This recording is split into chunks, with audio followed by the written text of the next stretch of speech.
فقر جنید و بایزید تیرا جمال بے نقاب، تیری نگاہ ناز سے دونوں مراد پا گئے، عقل غیاب و جستجو عشق حضور و اضطراب، تازہ میرے ضمیر میں مارکہ کہن ہوا، عقل تمام بولحق عشق تمام مصطفیٰ۔ معزز سامعین محترم، ارباب علم و دانش، اسٹیج پر جلوہ گر، علماء کرام اور انجمن طلباء اسلام کے جملہ ذمہ داران، سب سے پہلے تو ہم آپ سے تاخیر کی نہایت معذرت کرتے ہیں، لیکن کام ہے ان کے ذکر سے یوں ہوا یا یوں۔ ہمارا یہاں آنے کا مقصد آپ کے سامنے کسی قسم کی کوئی ایسی باتیں یا ایسا مقصد نہیں ہے، ہمارا مقصد یہی ہے، اور جو ہمارے قائد ہمیں مشن دے کر گئے ہیں وہ یہی ہے کہ میرے ہاتھ میں تھا جب تک میرے مصطفیٰ کا دامن، میرے پاؤں چومتی تھی یہی گردش زمانہ۔ ہمارا مقصد روڈ پر ہو، چوک پر ہو، جیلوں میں ہو، کتابوں میں ہو، قلم میں ہو، وہ صرف یہی ہے کہ امت کا اپنے حبیب سید عالم صلی اللہ علیہ وسلم سے تعلق مضبوط ہو جائے، اور یہ جب تک تعلق مضبوط تھا تب تو ہم کیسر و کسریٰ کو اپنی ٹھوکر میں رکھتے تھے، تب تو ہم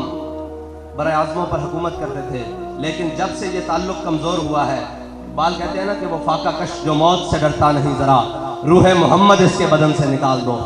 تو یہ تمام کفر اور اس کے سرغنہ وہ صرف ایک ہی محنت میں ہے کہ جناب ان کا تعلق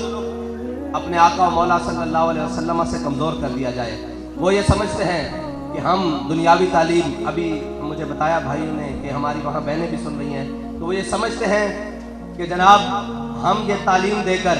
اور یہ جناب یونیورسٹی میں پڑھا کر، یا ہم جدت کے نام پر، ہم ترقی کے نام پر اس امت کو اس امت کے دلوں میں ان کے آقا و مولا صلی اللہ علیہ وسلم کی محبت دلوں سے نکال دیں گے، تو یہ ممکن نہیں ہے، اس لیے کہ اس امت کی ماؤں نے ان کو لوری صدقے یا رسول اللہ کی دی ہے، ان کو لوری سیدی یا رسول اللہ کی دی ہے، ان کو لوری یا نبی کی دی ہے، ان کو لوریاں لبیک یا رسول اللہ کی دی ہیں، ان کو لوریاں تاجدار ختم نبوت کی دی ہیں۔ ان کے دلوں میں سے حضور کی محبت کو دور نہیں کیا جا سکتا۔ ہم نے مرض کا سبب پوچھنا ہے، اور پوچھنا بھی حکیم الامت علامہ اقبال سے ہے کہ علامہ اقبال اس امت کی زبوحالی کا سبب کیا ہے؟ تو اقبال کہتا ہے زاں کی ملت را حیات از عشق اوست برگ و ساز کائنات از عشق اوست۔ اقبال کہتا ہے اگر تم سمجھتے ہو کہ برما میں لٹ رہے ہو، تم سمجھتے ہو کہ فلسطین میں لٹ رہے ہو، تم یہ سمجھتے ہو کہ کشمیر تمہارے ہاتھ سے چلا گیا ہے، تو غم نہ کرو۔ ہم نے کہا اقبال کیوں؟ اقبال کہتا ہے کہ نکل کر صحرا سے جس نے روما کی سلطنت کو الٹ دیا تھا، سنا ہے قدسیوں سے میں نے کہ وہ شیر پھر ہوشیار ہوگا۔ اقبال کہتا ہے جس نے صحرا سے نکل کر کیسر و کسریٰ کی سلطنت کو اپنے پاؤں کی ٹھوکر میں ڈال دیا تھا، سنا ہے قدسیوں سے، کہتا ہے میں نے فرشتوں کو آپس میں باتیں کرتے ہوئے سنا ہے کہ ابھی حضور سید عالم صلی اللہ علیہ وسلم کی امت اپنے حبیب سے، اپنے حبیب کی محبت کے دامن سے پیوستہ ہونے والی ہے، اور پھر وہی دوبارہ نشاط ثانیہ والا ماحول پیدا ہونے والا ہے۔ لیکن اس کے لیے ہمیں کرنا کیا ہے؟ اس کے لیے ہمیں کرنا یہ ہے کہ ہم نے اپنے آقا و مولا صلی اللہ علیہ وسلم کی محبت کو اپنے دلوں میں راسخ کرنا ہے اور پختہ کرنا ہے، اور اس انداز سے پختہ کرنا ہے۔ اقبال کہتا ہے تیری خاک میں ہے اگر شرر،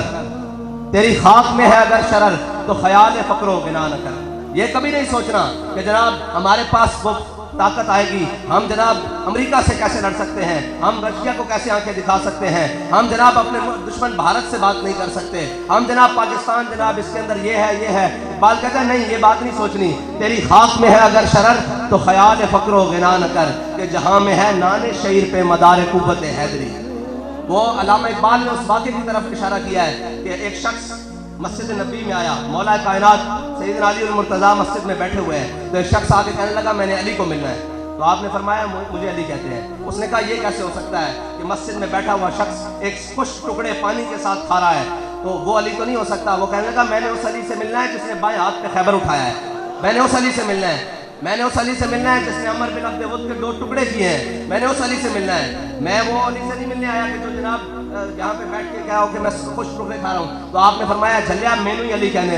اوے دیوانے مجھے علی کہتے ہیں، وہ ہماری روحانی پاور ہے، یہ ہماری جسمانی پاور ہے۔ تو یہ یاد رکھیے گا کہ جب بھی امت کے اندر کسی بھی معاملے میں اگر کوئی قوت آ سکتی ہے تو وہ ایک ہی طریقہ ہے کہ جب تک ان کے دلوں میں حضور کی محبت راسخ نہیں ہو جاتی، جب تک ان کے دلوں میں حضور کی محبت پختہ نہیں ہو جاتی، تب تک کوئی منزل نہیں ملنے والی، کوئی منزل نہیں ملنے والی۔ نہ ہم کسی منزل کو پا سکتے ہیں، نہ ہم کسی نظام کے ذریعے ہم اس ملک اپنے وطن عزیز میں کوئی بہتری لا سکتے ہیں۔ اگر کوئی بہتری آ سکتی ہے تو علامہ اقبال سے پوچھتے ہیں علامہ اقبال کیسے بہتری آ سکتی ہے؟ علامہ اقبال کہتا ہے فقر کے ہیں معجزات تاج و سریر و سپاہ، فقر ہے میروں کا میر، فقر ہے شاہوں کا شاہ۔ علامہ اقبال کہتا ہے فقر کے عجب معجزات ہیں، یہ جناب کبھی تخت پر لے جاتا ہے، کبھی تاج میں لے جاتا ہے، کبھی جناب سپاہ پہ لے جاتا ہے۔ اقبال کیسے، یہ کیسے ہوگا، یہ کیسے ممکن ہے کہ جس امت کے بارے میں، جن لوگوں قوم کے بارے میں لوگ کہتے ہیں یہ کبھی نہیں اٹھ سکتے، یہ پاکستانی قوم اب اس معیشت کی دلدل میں پھنس چکی ہے، یہ کبھی نہیں اٹھ سکتی۔ اقبال کہتا ہے اگرچہ ضربی ہیں جہاں میں کاذل حاجات، جو فقر سے میسر ہے تمنگری سے نہیں، اگر جواں ہو میری قوم کے جسور و غیور، قلندری میری کچھ کم سکندری سے نہیں۔ اور آخر میں اقبال نے کمال کر دیا، اقبال کہتا ہے تو یہ نہ سمجھ کہ جب تو کمزور ہے، تیرے پاس کھانے کے لیے نہیں ہے، تیری معیشت کا برا حال ہے، جناب سب کچھ تو کمزوری کے عالم میں ہے، تو یہ تو سمجھتا ہے کہ یہ تیری کمزوری ہے۔ اقبال کہتا ہے نہیں، اگر جہاں میں میرا جوہر آشکارا ہوگا۔ اقبال کہتا ہے جب ہمارے پاس 2 تلواریں تھی، 8 تلواریں تھی، 2 گھوڑے تھے، 313 تھے، ہم تو 1000 سے ٹکرا گئے تھے۔ علامہ اقبال کہتا ہے کہ جناب کبھی یہ نہیں سوچنا کہ آپ کے پاس اسباب کم ہو تو آپ جیت جاؤ، یہ کبھی ممکن ہی نہیں ہے۔ مومن جب بے اسباب ہوا ہے، اللہ تعالیٰ کی مدد اسی وقت آئی ہے۔